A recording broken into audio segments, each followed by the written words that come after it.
अल्पवयीन मुलासोबत संबंध ते करताना शेवटी नको तेच घडलं। एका विवाहित महिलेचं आणि तिच्याच दुकानात काम करणाऱ्या अल्पवयीन मुलाचं नातं। 17 ऑगस्टची ती सकाळ एका कारमध्ये एक व्यावसायिक रक्ताच्या थारोळ्यात आढळून आला। मृत व्यक्तीचे नाव होतं संजीव कुमार। कार शेताच्या दिशेने गेलेली होती आणि संजीव यांचा मृतदेह कारमध्येच होता। पहिल्या नजरेत हा प्रकार अपघातासारखा वाटत होता। कारचा ताबा सुटला असावा आणि त्यात संजीव यांचा मृत्यू झाला असावा अशी शक्यता सुरुवातीला व्यक्त होत होती, पण पोलिसांनी मृतदेहाची पाहणी केली आणि त्यानंतर शवविच्छेदन करण्यात आलं। इथेच या प्रकाराने अचानक वळण घेतलं, कारण संजीव यांच्या गळ्याजवळ संशयास्पद खुणा आढळल्या। आता हा साधा अपघात नव्हता का? कारमध्ये नेमकं काय घडलं होतं आणि जर हा अपघात नव्हता तर संजीव यांचा जीव कोणी घेतला? या प्रकरणात संजीव यांच्या पत्नी निशाने पोलिसांकडे तक्रार केली। सुरुवातीला पोलिसांसमोर पत्नीच तक्रारदार होती, त्यामुळे तपासाची दिशा एका बाजूला जात होती। मात्र तपास पुढे सरकला तसं काही गोष्टी पोलिसांच्या लक्षात येऊ लागल्या। निशाने पोलिसांना दिलेल्या जबाबातील काही महत्त्वाच्या बाबी आणि तिच्या मोबाईलमधून समोर आलेली माहिती यांच्यात विसंगती दिसून आल्याचं सांगितलं जात होतं। मोबाईल CDR लोकेशन आणि परिसरातील CCTV फुटेज तपासलं जाऊ लागलं आणि या तपासात अशी व्यक्ती समोर आली जिचं नाव सुरुवातीला या प्रकरणाशी जोडलेलं नव्हतं। ही व्यक्ती होती निशाच्या दुकानात काम करणारा एक अल्पवयीन मुलगा।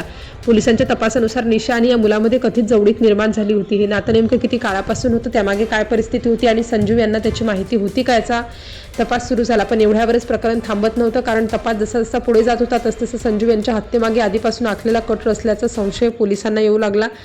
पती-पत्नीमध्ये सतत वाद होत असल्याचंही तपासात समोर आल्याचं सांगण्यात आलं। घरातील या वादामुळे परिस्थिती तणावपूर्ण झाली आणि याच पार्श्वभूमीवर संजीव यांच्या हत्येचा कट रचला गेला का, हा प्रश्न पोलिसांसमोर होता। मात्र पोलिसांना केवळ संशयाच्या आधारावर पुढे जाता येणार नव्हतं, त्यांना पुरावे हवे होते। म्हणून प्रत्येक फोन कॉल, प्रत्येक लोकेशन आणि प्रत्येक CCTV फुटेज तपासलं जात होतं। दरम्यान तपासाची दिशा निशा आणि तिच्या दुकानात काम करणाऱ्या त्या अल्पवयीन मुलाकडे अधिकाधिक वळत गेली।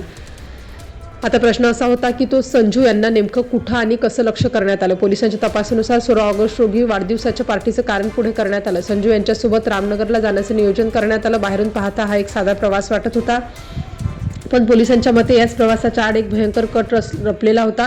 संजीव गाडी चालवत होते आणि त्यांच्यासोबत असलेल्या दोघांपैकी एक अल्पवयीन आरोपी मागच्या बाजूला बसला होता। पुढे काय घडणार आहे याची संजीव यांना कदाचित कल्पनाही नव्हती।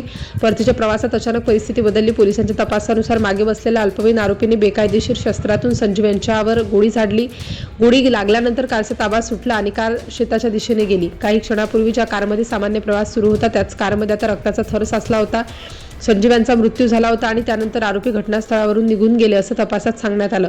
पण हत्येनंतर घडलेली एक गोष्ट पोलिसांच्या तपासासाठी अत्यंत महत्त्वाची ठरली। हत्येनंतर संबंधित अल्पवयीन आरोपींनी निशाला संदेश पाठवल्याचं पोलिसांनी सांगितलं। त्या संदेशाचा अर्थ होता काम झालं। हा छोटासा संदेश तपासात मोठा दुवा ठरला, कारण आता पोलिसांसमोर केवळ संशय नव्हता तर आरोपी आणि निशा यांच्यातील संपर्काचा एक महत्त्वाचा धागा होता। त्यानंतर पोलिसांनी मोबाईल रेकॉर्ड, लोकेशन आणि इतर पुराव्यांची पुन्हा तपासणी केली। तपास जसा पुढे गेला तसतसं या प्रकरणात एकापेक्षा जास्त लोक सहभागी असल्याचा संशय अधिक बळकट होत गेला। पोलिसांनी 2 अल्पवयीन आरोपींना ताब्यात घेतलं। त्यांच्याकडून हत्येत वापरण्यात आलेलं शस्त्र, जिवंत काडतूस आणि रक्ताने माखलेले कपडे जप्त केल्याची माहिती घेण्यात आली। आता पोलिसांसमोर पुढचा प्रश्न हा होता की हे शस्त्र त्यांच्याकडे आलं कुठून, कारण हा प्रकार अचानक घडलेला नसून त्यासाठी आधीपासून तयारी करण्यात आली होती का, याचा शोध सुरू होता। तपासात हेही समोर आल्याचं सांगितलं जात आहे की हत्येसाठी वापरलेलं बेकायदेशीर शस्त्र आणि काडतुसे घटनेच्या काही काळ आधीच खरेदी करण्यात आली होती।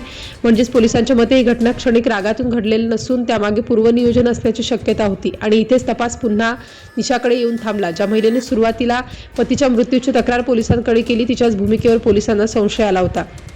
तिच्या जबाबातील विसंगती, मोबाईलमधील माहिती आणि कथित संपर्क या सर्व गोष्टी एकत्रितपणे तपासल्या गेल्या। पोलिसांच्या म्हणण्यानुसार पतीसोबतच्या वादाच्या पार्श्वभूमीवर आणि दुकानात काम करणाऱ्या अल्पवयीन मुलासोबतच्या कथित संबंधातून हा कट रचला गेला। मात्र या आरोपांबाबत अंतिम सत्य न्यायालयीन प्रक्रियेतच निश्चित होईल। त्यानंतर पोलिसांनी निशाला अटक केली। दोन्ही अल्पवयीन सह आरोपींवर बालन्याय कायद्यानुसार कारवाई करण्यात आली। त्यामुळे एका रक्तरंजित कारमधून सुरू झालेला हा तपास आता एका कथित ज्ञातापर्यंत पोहोचला होता।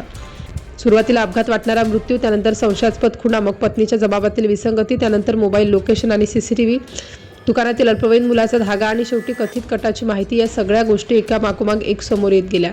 पण या सगळ्यात धक्कादायक बाब कोणती होती, तर ज्याच्यासोबत संजू यांनी साधा प्रवास सुरू केला होता त्याच प्रवासाचा शेवट त्यांच्या हत्येत झाला। आणि पोलिसांच्या मते या संपूर्ण प्रकरणामागे संजू यांच्या पत्नी निशाची भूमिका होती। तिच्या कथित संबंधांमधून निर्माण झालेला वाद, पती-पत्नीमधील तणाव आणि त्यातून तयार झालेला हत्येचा कट अशी या प्रकरणातील तपासाची दिशा आहे। मात्र अल्पवयीन आरोपींची ओळख आणि त्यांच्याशी संबंधित संवेदनशील तपशील कायदेशीर कारणामुळे जाहीर करता येत नाही।